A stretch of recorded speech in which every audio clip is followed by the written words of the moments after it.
Hello and welcome to Varsity Sports. Alongside Jason Andera, I am Jay Elson. Well, another season of high school sports now in the rear view mirror, Jason. But we've got highlights from both the North and South Dakota track and field meets, as well as the South Dakota State baseball tournaments to wrap up here today. Oh, so much to get to today. We got to send it to Alex to get this thing started. Alex, what do you got for us? We got some good stuff, fellas. We got a fantastic 2 days of competition at the 2016 North Dakota State Track Meet in Bismarck. Handful of records falling, upsets all over the place, and repeat titles the norm this season. Let's start with the Class A boys, where Alex Talley of West Fargo would cap off a great season with wins in both the shot and the discus on the weekend. The seniors are a platinum winner in both events, and he celebrates accordingly. Double winners were the norm on the track as well, where Bismarck senior Hunter Johnson would sweep the 100 and the 200, and Fargo Davies junior Hunter Lucas would take the mile and the 2 mile. Lucas's 3,200 meter mark of 9:09.97, that's third best all time in North Dakota history. Another double winner. How about Zach Sweep of Bismarck Century? Sweep shocked everybody by winning the high jump at 6 feet 6 inches, and then, in much less of a surprise, won the 110 meter hurdles for the second straight year. Sweep was responsible for 2/3 of the Pats' individual wins on the weekend, but despite a lack of titles, the overall depth of Century more than made up for it. The Patriots placed in nearly every event and were top 3 in 3 relays en route to a 141-point weekend and a second straight Class A boys team title. It's a special feeling, it really is, and it really a tribute to our guys that we have on our team and the amount of time and effort they do put into it to take it to this level, and it definitely feels good. In Class A girls, few had more historic weekends than Grand Forks Central's Carly Ackley. The junior ran the second best mile all time in North Dakota on Friday, and for an encore, she and defending champ Maddie Shirley Fairbairn of Bismarck would run the top 2 3,200 meter times in state history, with Ackley barely edging the freshman at the line by 0.08 of a second. Incredibly close race there, as was the battle for the A girls team championship. 2015 runner-up Fargo Davies would win 8 titles on the weekend, including 2 from Kylie Bergantine in the long and the triple, 1 apiece from Roslyn and Rose Gay in the 1 and the 2 in the hurdles, with 1 coming from Kaya Beal for the second straight year in the 100s, and the other from Haley Harland in a great comeback in the 300s. Plus, the Eagles would take the 4x1 and the 4x2. Bismarck Century would put up a great fight, but Davies would do just enough in the 4x4 to earn their first state track title in school history by a mere 3 points, 122 to 119. We knew we had it in us. I was pretty optimistic coming in. I didn't think it would be quite this intense for this long for 2 days. It means a lot for these kids because they worked hard for it, but I also think that it is the beginning of something that sets an expectation, sets a standard, and we're going to definitely build on it. Class B boys now, and in the pole vault, Austin Pithy of Lisbon was second a year ago, but he's all about first this time around. He wins with a 14.9 clearance, just off the state meet record. Lisbon had a pretty good weekend on the track as well. How about Maverick Coleman in the 300 meter hurdles? He hadn't run under 40 seconds all spring, but pulls out a platinum time of 38.98 when it counts to take the title. Another guy who knows all about titles, Dawson Cram of Dickinson Trinity. The junior wins the 200 and picks up his third straight 100 meter crown in 11.08 seconds. Nice little 3-peat salute there afterward. In the boys' team race, it was all about Ryan Wheeling and Newtown, who proved as good as advertised in the distances. The Eagles would win the 4x8 and go 1, 2, 3, 6 in the mile on Friday, then follow that up with a 1, 2, 3, 4 finish in the 2 mile on Saturday, with Wheeling leading the way in all 3 races. The junior had a shot at the rare distance quadruple, and to no one's surprise, he'd pull that off too, winning the 800 Saturday afternoon in 1:58.01. 4 wins on the weekend for Wheeling, 81 points, and back-to-back Class B titles for Newtown. On the girls' side in Class B, few had more going on than Langdon Munich's Jocelyn Dinius. She wins the pole vault with an 11.3 clearance here, then heads to the track and promptly wins the 100 as well. The senior would also finish second in the 100-meter hurdles and 5th in the 200. Another busy athlete on the weekend, MWL's Peyton Froelich. The junior had titles in the half, the mile, and the 2 mile to defend, and she'd nearly do all 3, winning the 1600 on Friday in a great time of 4:59, then taking the 32 the following following day in 10:55. Froelich would also finish second in the 400 and the 800 on the weekends. In the Class B team race, nobody does it better than 2015 champ Hazen. The Bison were once again sparkling on the track this time around, earning titles in the 4x2, in the 300-meter hurdles with senior Kaylee Klein, in the 200 with sophomore Grace Zimmerman, and in the 4x1, another year, another Class B girls state title for the Bison from Hazen. All right, good stuff. Alex, who spent a lot of time in Bismarck over the weekend. We had lots of cameras at the South Dakota State Track and Field Meet as well, and we're going to recap that event when we come back. Varsity Sports on Midco Sports Network is presented by Mitchell Technical Institute, Shields, and Farmers Union Insurance Agency. Welcome back. Well, the big storyline at this year's South Dakota State Track Meet was the weather, with rain altering the schedule at every site on day one and tornado warnings preventing the meet's finish at Howard Wood on day two. But despite all that, the weekend still proved the platform for the best high school track and field athletes in the state to do the amazing once again.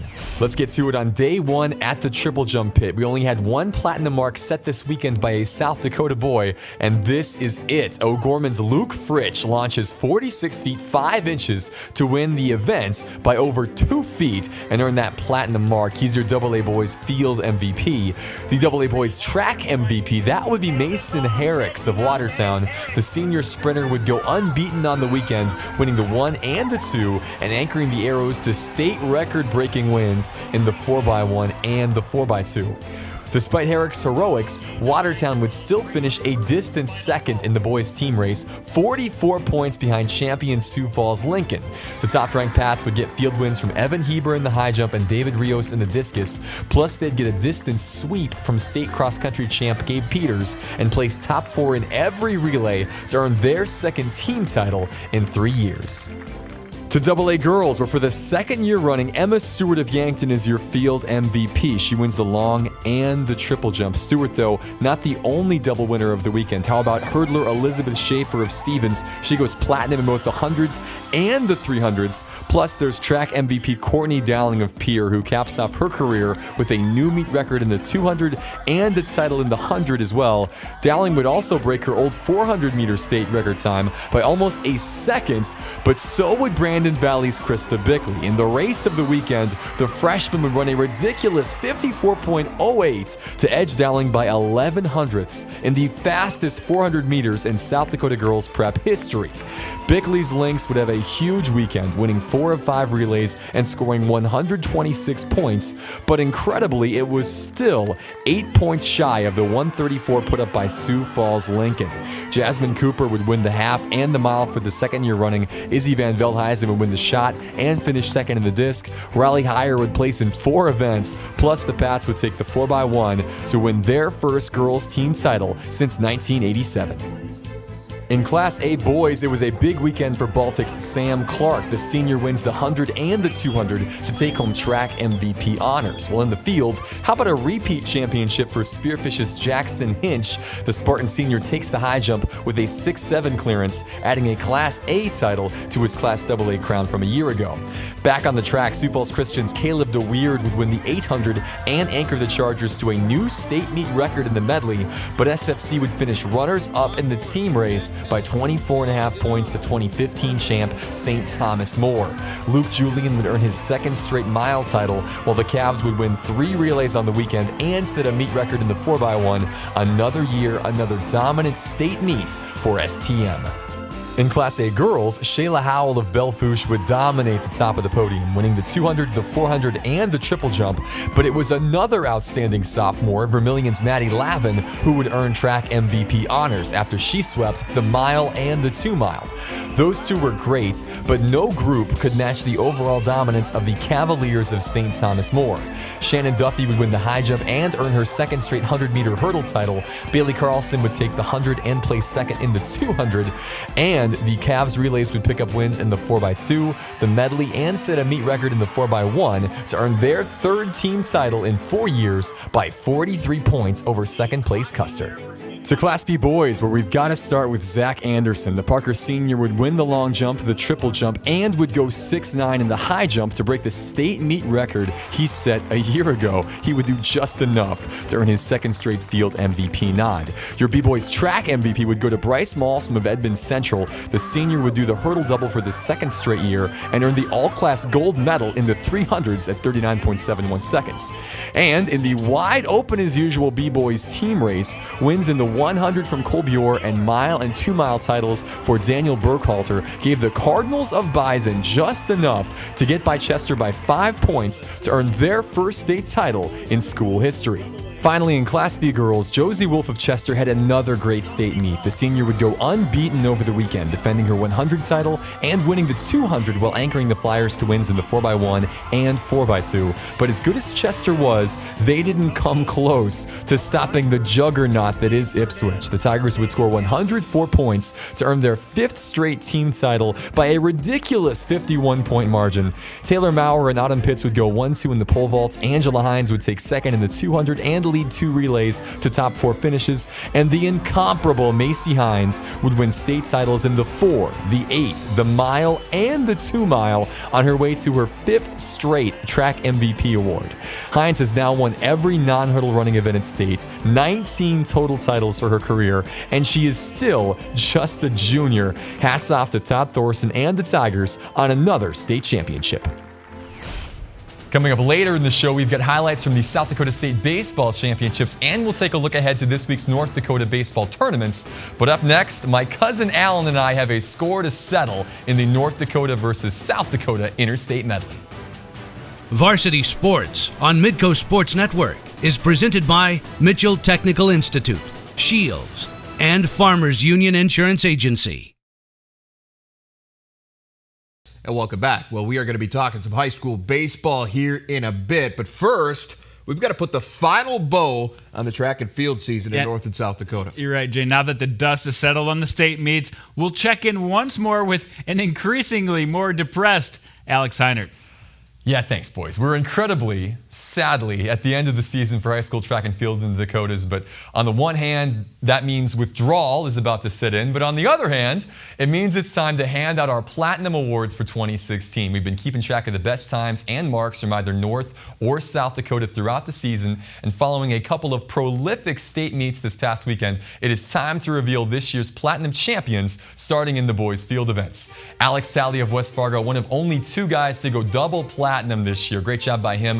While Luke Fritsch waits until state to make the list for the first time all season, he bumps off Red River's Devon Pope, who'd been leading the triple jump since April. Special shout out as well to Zach Anderson, our lone platinum record breaker on the boys' field side, just one of 6 in South Dakota history to clear 7 foot in the high jump.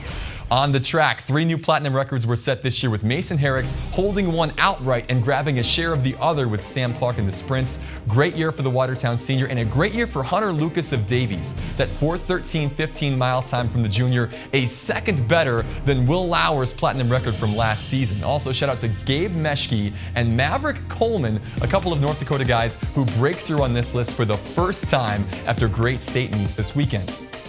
To the girls' field, where 4 things stand out. First, each one of these marks is equal or better than the platinum mark set from last year. Second, none of these marks were set at either state meet this weekend, the only discipline group with that distinction, unique there.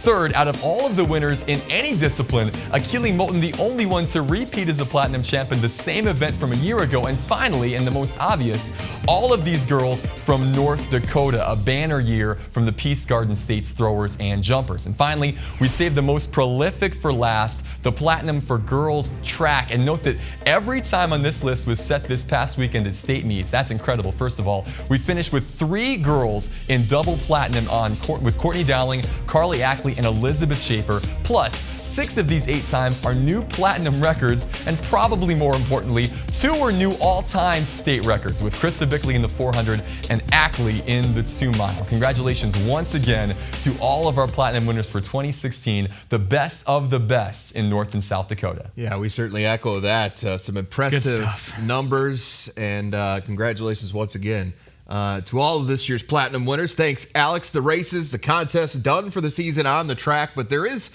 one more contest to settle in this studio right here, right now. That's right. If you remember last week, Alex and his cousin Alan from North Dakota set the scene for a fictional matchup between the best field athletes from their respective states. And this contest played out during these state meets. Yeah, well, the numbers are in, and the winner of this year's Interstate Medley, the second annual Varsity Sports Interstate Medley, is North Dakota. Yes! Alan is so happy, Jason. Let's go to the official scoreboard now. Take a look at the numbers. Well, here we go. It was pretty close. We actually were tied at 2.5 points each on the girls' side, so we had to add triple jump to break the tie. And look at that. That goes to North Dakota, and they take that win in that event and get the overall win on the girls' side. On the boys' side, no tiebreaker needed. The North Dakotans win 4 of the 5 events Dominant. to complete the sweep and give Alan Heinert his very first and much cherished Interstate That is Medley one happy crown. Heinert. And it's one apiece now. That means we're gonna have to have a rubber match next year, right? For sure. All right, we look forward to that already. Well, we still have a lot of baseball to cover when we come back. Highlights from the South Dakota State Championships are right after this. Varsity Sports on Midco Sports Network is presented by Mitchell Technical Institute, Shields, and Farmers Union Insurance Agency.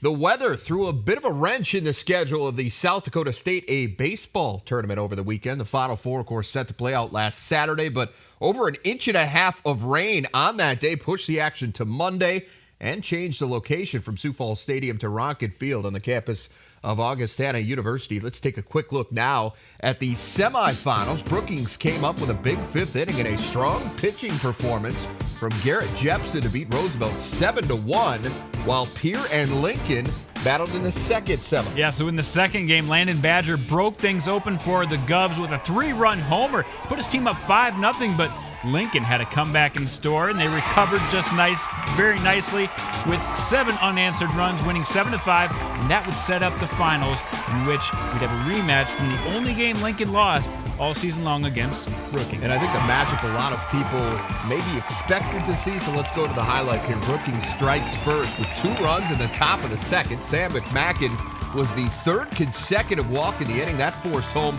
the second run for the Bobcats. Lincoln does get one back in the 3rd. Matt Graham singled to left, and Nolan Burchill slides home. More action in the 4th. Jepson lines one to center. That drives in 2 and increases the Bobcats' lead to 4-1. Lincoln hoping for another late inning comeback. Runners on 1st and 3rd. No one out in the 6th. But Caden Veland lines into a double play, and Brookings gets out of the jam. Another chance for Lincoln in the 7th. Griffin Lockwood Powell singles to center. That plates Isaac Rubendahl to make it 4-2. Pats now have the tying run on 1st. But once again, the double play strikes. Brookings goes 4-6-3 to polish off their 2nd straight Class A crown, 4-2 to 5. We've graduated 8 seniors the last 2 years, so coming to this year with our 5 guys, they felt the weight of pressure, and they really wanted to get it done. They really wanted the ball when it counted, and they really wanted to be at the plate when guys were on base, and they delivered. They did a great job. I think it's our pitching. Trevor busted out there for 6 1/3 strong innings, and I think it's on him. He overcame the adversity, a few tough spots in those innings, and I think he really did well. Congrats to the Bobcats. 2 championships back-to-back. They hit over 300.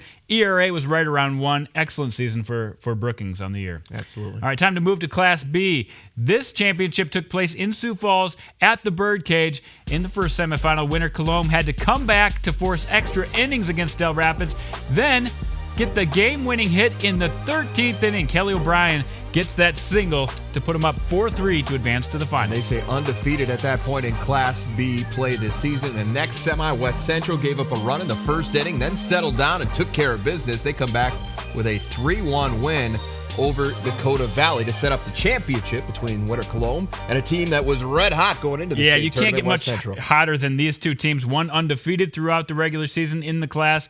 West Central hadn't lost in nearly a month and was playing their best ball. All right, let's take a look at those highlights now. Again, Winter Cologne and West Central for the Class B title.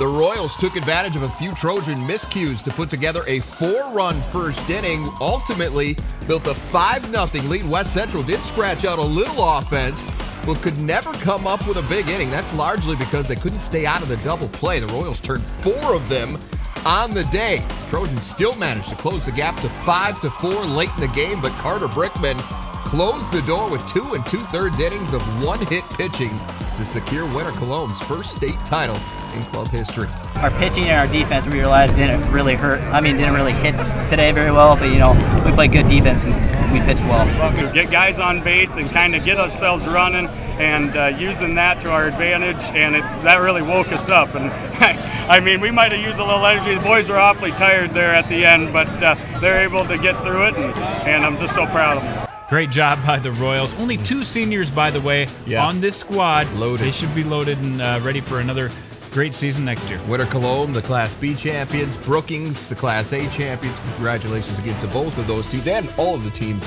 that qualified for this year's state tournament. All right, well, the field is set for the North Dakota baseball tournaments. We'll set you up for that when we come back. Varsity Sports on Midco Sports Network is presented by Mitchell Technical Institute, Shields, and Farmers Union Insurance Agency.